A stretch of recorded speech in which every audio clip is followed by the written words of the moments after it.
Didn't rec- Hi guys, we're finally back. We've been away for a bit.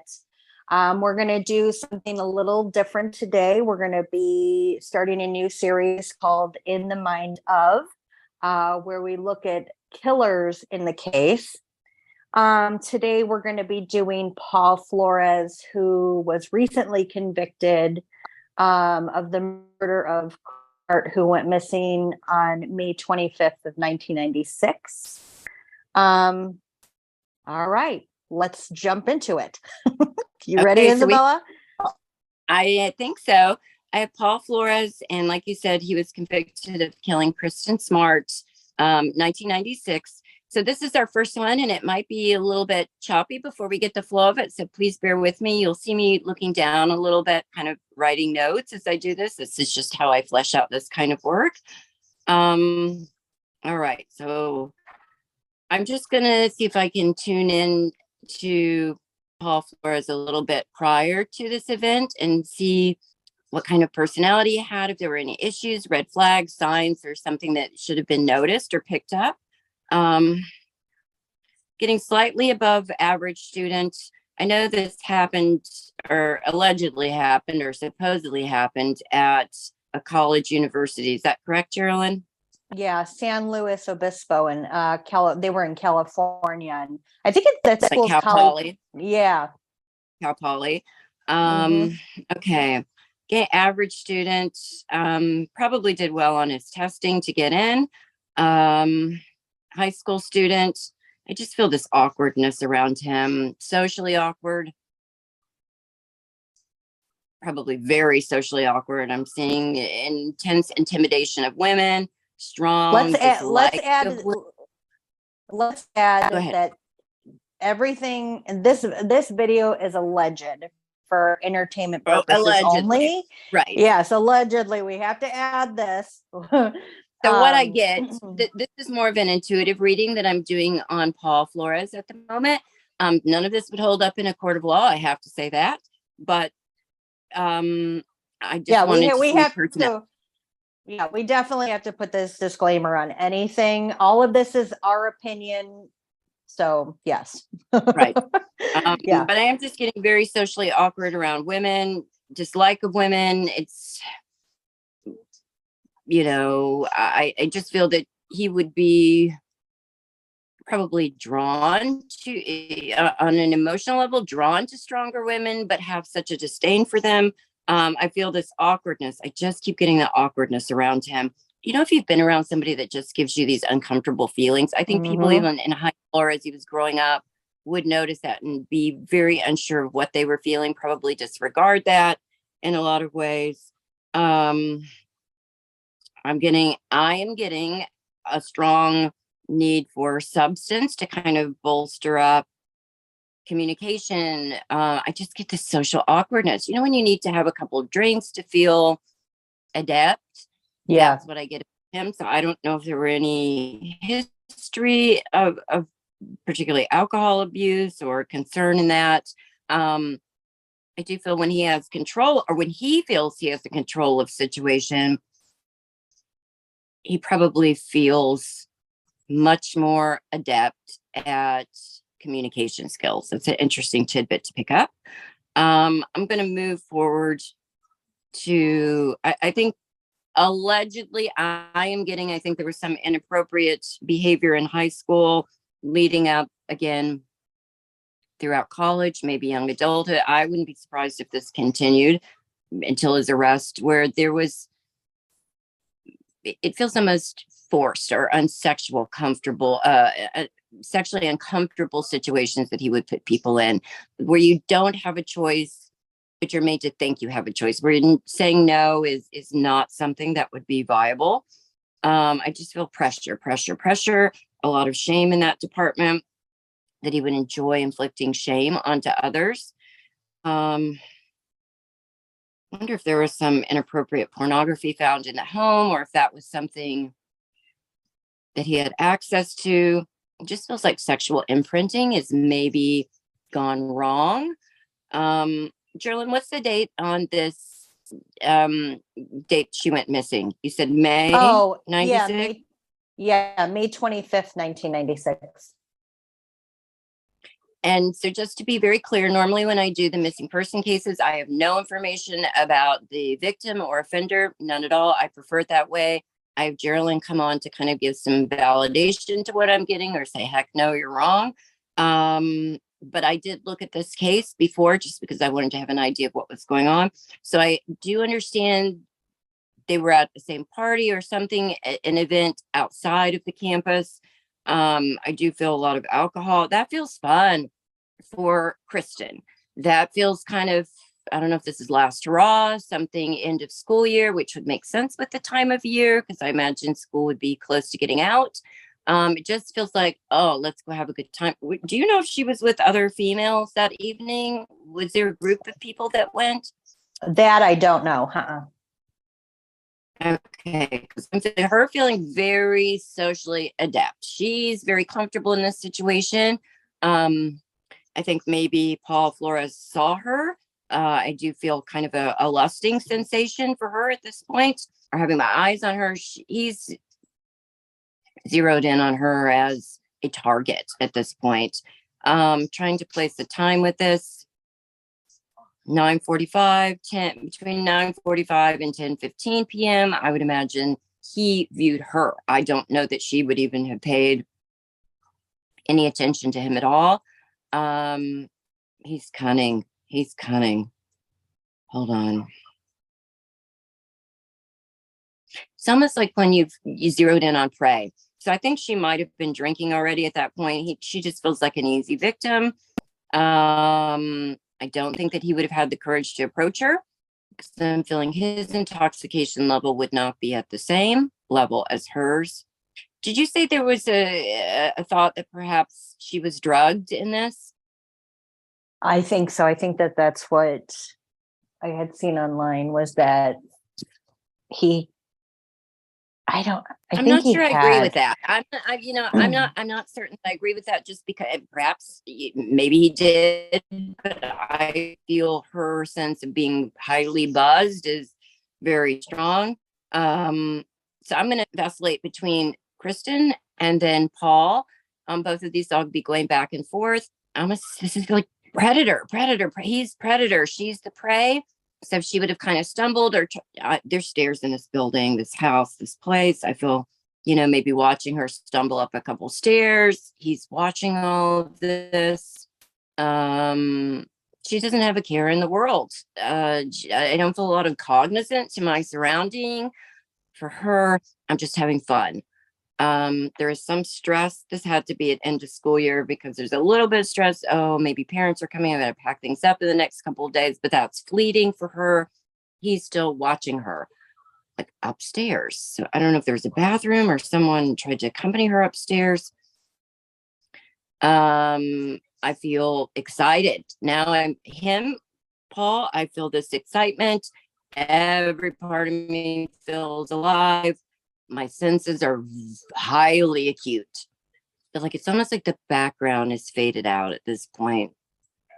When someone I do not know, but someone in war and they're just hyper focused on the target. So everything around them kind of fades away. That's the real strong sense that I'm getting. She's clearly intoxicated. I apologize. I can't get if he drugged her or not. I would not be surprised if he did, but I also would not be surprised if he did not. She decides to leave looking for my stuff. Do you know if there was a handbag that she carried like over the shoulder, like with a long strap?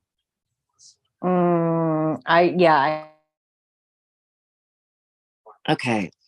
I just see her kind of preparing to leave, trying to maybe look for a purse.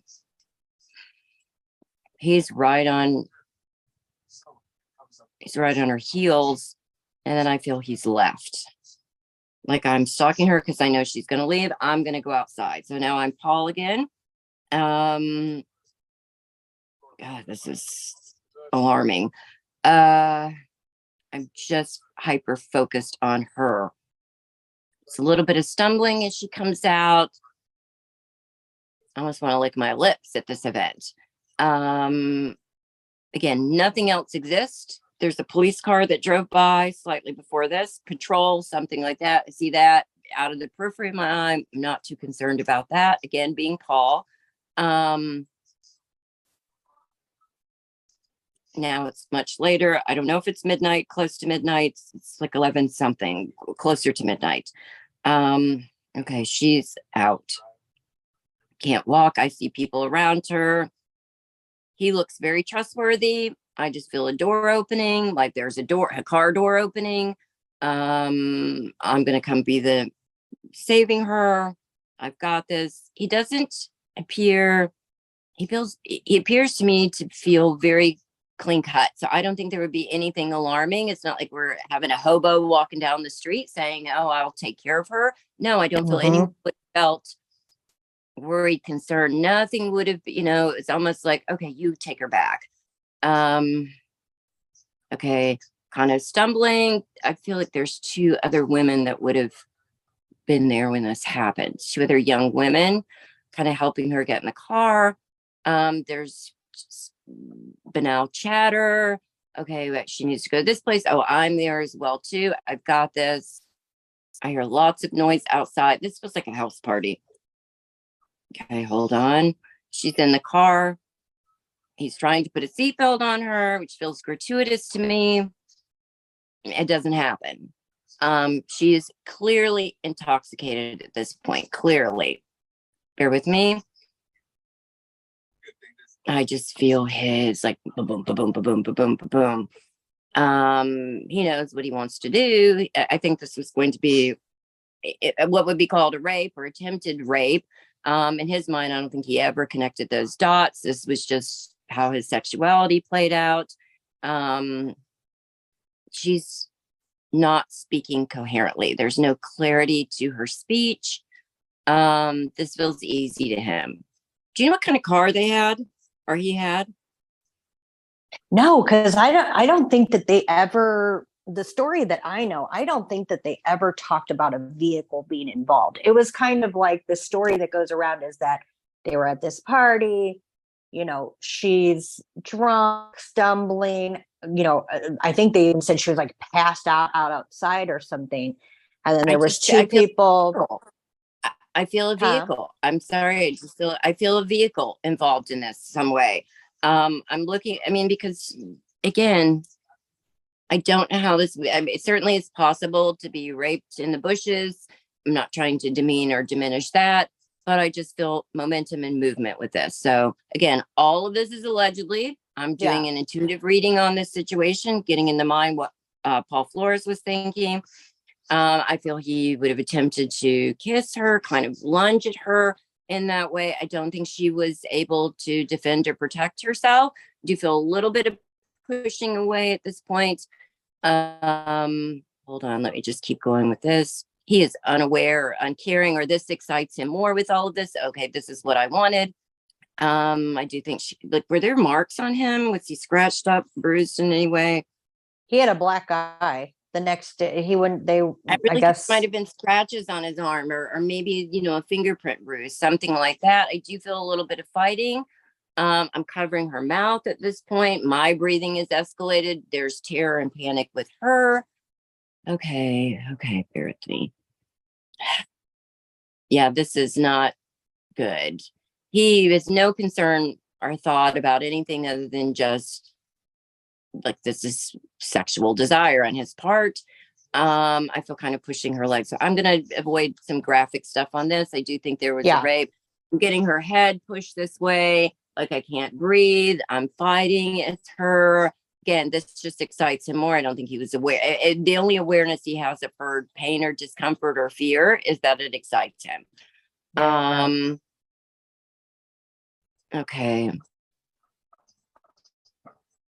Do you feel a little bit of restraining at this part? Again, continue, but I think she's not even fighting now. Rape complete. I'm still hyper alert, hyper aware as Paul. Hold on. Like I'm trying to catch my breath, panting a little bit. He's sitting up, she's on the ground or laying down in some fashion. I don't have thoughts beyond this. I just really, there was no plan. I don't think he expected to to incapacitate her or kill her. I'm still thinking she might be breathing a little bit. Place something over her face so he doesn't have to look at that. I think that makes him uncomfortable. I think that probably was what stopped her breathing, because the breathing was very shallow. There might be a broken hyoid bone, or it feels more like suffocation than anything to me. I don't feel any. All right, hold on. I'm not panicked yet. I'm not panicked. Now I'm starting to kind of come back more into my body at this point. I'm being aware of sights and sounds around me outside of just that hyper focus sense. Again, not particularly panicked, which is weird.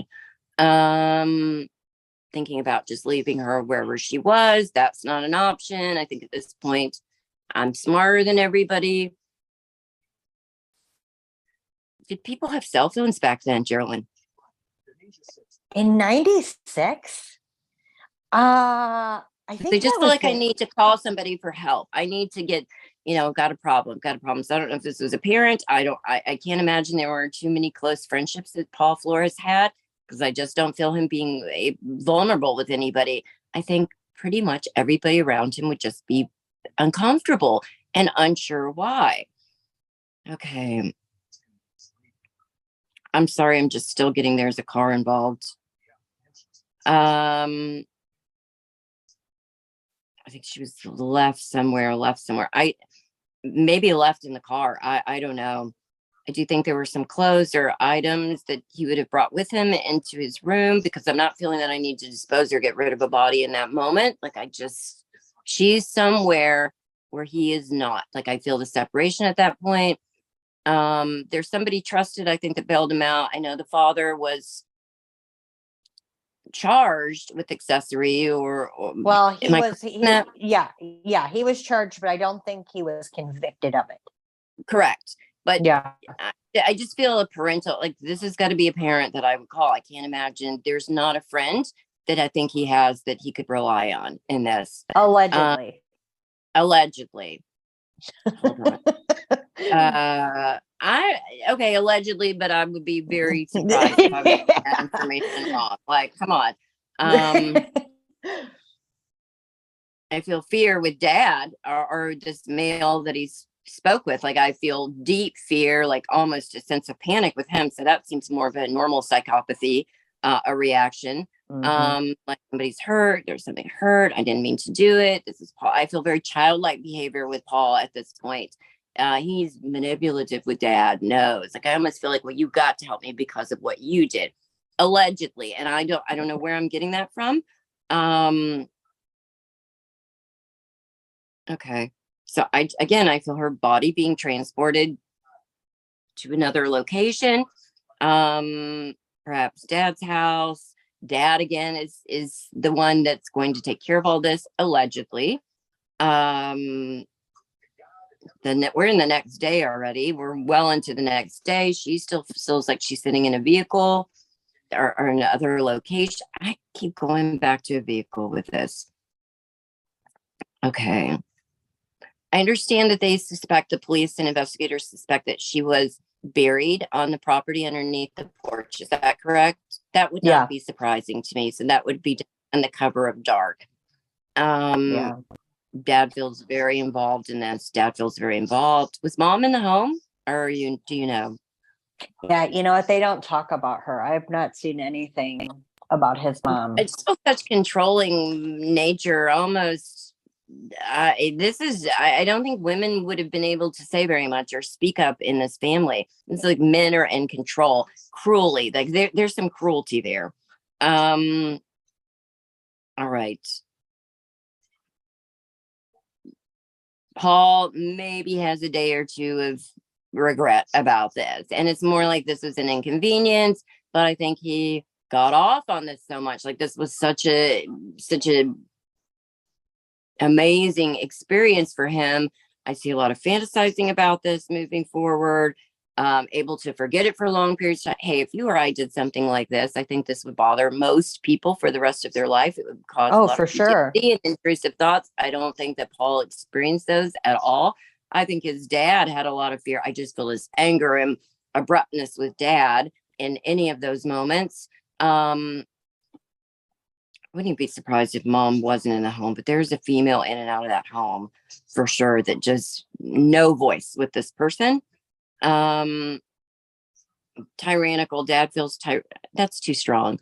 I feel tyrannical on issues involving this. So if anybody would have been suspicious, I feel a lot of indignation and how dare you, blah, blah, avoidance, not cooperating. Paul, on the other hand, feels prove it. Hey, prove it, prove it, prove it. I feel unconcerned with him. Psychopathy, just, there's a little bit of narcissism here. I got away with it. Continue. I would not be surprised if there were other sexual assaults, other events of trying to replicate that, or in the past, if that had not happened. Okay. Like he's can go long stretches. And when I say long stretches, I mean years without this coming up into his mind. Like cat ate the canary look. Prove it. Prove it. You're unable to do that. I'm going to go on with my life. I would not be surprised if there were multitude of failed relationships. I'm not sure about his work history on this. I just feel the sense of narcissism that I'm better than everybody else. You can't catch me. Do you think that she was the only victim that passed from this? Do you think he has others? Did he visit prostitutes, or was there any history of sex offenses with him? I think sex offenses.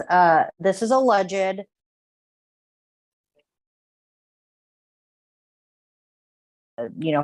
Photos of women who have been, like a ball gag in the mouth. You mentioned something earlier, ball gag. So that would really replicate not being able to breathe or controlling someone's voice, their speech, and watching the terror, fear in their eyes. Again, that would not be surprising to me either. I really think he's just never going to come out with the truth on this. Never, never, never. Never. I don't think he's convinced. He's not convinced himself he didn't do it, but I'm not going to talk about it. I'm not going to talk about it. So there is a sense of protectiveness in that. I don't think he relates to others' emotions, concerns about this. I don't think he understands it. He doesn't get it. He does not, it doesn't compute. He's aware of the appropriate response. He's just unable to give it, or does it in a very flat affect with that. I do think maybe there's a therapist or counselor or someone that he came close to disclosing this with, but I don't know why. It's weird. I wouldn't be surprised if there was a therapist involved in this somehow that was aware of what had happened. Maybe disclosed a little bit. I don't know why I'm getting confidentiality with this. So, okay. Is there any other questions you'd have about this, Sherilyn, or any other parts of this you want me to take a look at? I think he's sliding or skating on his reputation. So if he's in prison now, and I understand that he is, it's almost like I'm going on my reputation for this. Actually, I'm going to correct something I said. I do think he might witness. I do think he might share some of this with the other inmates. I don't know if a jailhouse confession would hold. And at this point, who cares, because he's convicted. But there's a sense of braggadociousness with a couple of other people that he's, maybe not the intimate details of his crime, but adjacent to that. So, I like it when they do this, or I like it when they don't do that. There's some braggadociousness with him as well, too. So I wouldn't be surprised if that's happened or will shortly happen. Okay. Any other questions? No, I think that's it. Okay. Yeah, we would really like some feedback on this. If this is something you find interesting, want to know more of, not only with Paul Flores, but any other cases. We have 4 or 5 lined up that we're going to be doing next. This is our first one. Hopefully the rest of them flow a little bit smoother. Again, I'm just going to remind everybody, allegedly, for all of this, this is what I was getting on an intuitive level. So I hope this was interesting and helpful. We just really enjoy looking at not only the victims and finding justice for them, but also understanding the motivation behind why these horrific acts occur. Yes. Okay. All right. Thanks, All right, everybody. well, Have a great day. bye. Bye-bye.